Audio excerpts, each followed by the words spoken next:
Ngayong araw napagtripan ko namang gumawa ng salad. Bali simpleng salad nga lang din pala itong ginawa ko.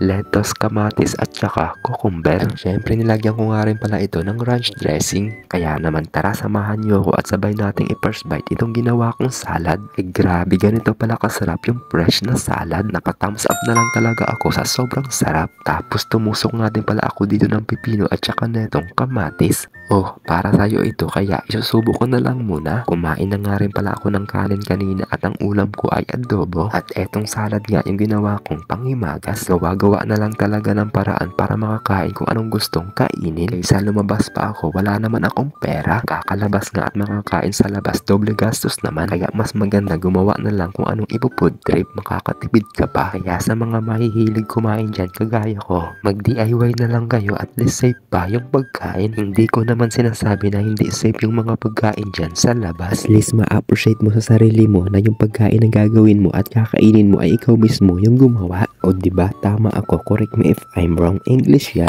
Hahaluan ko pa sana ito ng itlog kaso ang problema ay tinamad ako. Basta kapag umiral talaga yung katamaran ay talagang tamad. Tapos sobrang hirap ang kumilos kasi sobrang sakit ng buong katawan mo. Yung tipong parang may pinapasan ka na 10 pirasong hollow blocks. O diba, sobrang bigat yun. Kakayanin mo kaya? Ewan ko lang kung di lumipay-pay ang tuhod mo. Pero grabe, parang napansin ko, parang nasarapan ata ako dito sa ginawa kong salad. Enjoy na enjoy kasi talaga ako dito sa pagkain. Minsan nga lang din pala ako makakain ng mga ganitong klaseng pagkain tapos healthy living pa. Kasi kung minsan kung hindi Indomie noodles ay itlog at yung pangatlo nga dyan ay manok. Yan nga din pala ang famous food ng mga OFW dito sa bansang Saudi Arabia. Pero kung hindi ka OFW, hindi ka makakarelate neto. Kaya kung bago-bago ka pa lang dito sa bansang Saudi Arabia, agahan mo nang i-adapt yan sa sarili mo. At para masanay ka na rin kumain ng noodles at saka itlog, hindi lang isang beses yan kundi 3 times a day pa. O diba asan ka pa no, nahaba pa ang buhay mo dahil sa noodles at buong buo pa ang pangarap mo dahil sa itlog.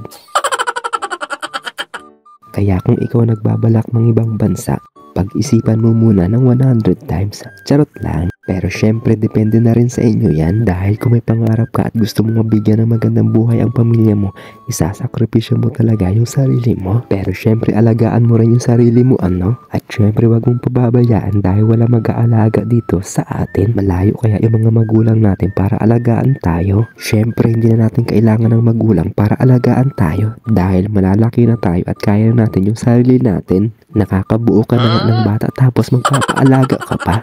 Charot lang. Pero totoo naman 'di ba? Kung hindi totoo, sige ipaliwanag mo. O siya, napahaba-haba na nga din pala itong kwentuhan natin walang kwenta dahil content natin for today's video ay mukbang tapos puro real talk tayo. Okay lang yan, masasanay din naman kayo. Bago nga pala matapos itong mini vlog natin, baka pwede nyo naman i-follow, like, and share yung page natin para sa ganun naman mas umangat pa tayo. At syempre wag nyo nga rin pala kakalimutan kung napadaan nga din pala sa inyo ito. Comment lang kayo kung nagustuhan nyo ang video at kung taga saan kayo para kung pangit hindi na natin ito itutuloy. Charot lang. Pero syempre wag naman, mag-enjoy lang tayo dito sa pag-upload araw-araw. So, paano ba yan guys? Hanggang dito na lang siguro yung mini vlog natin. Hits na lang tayo sa susunod na mini vlog natin. Thank you for watching. God bless po sa inyong lahat at mag-iingat palagi.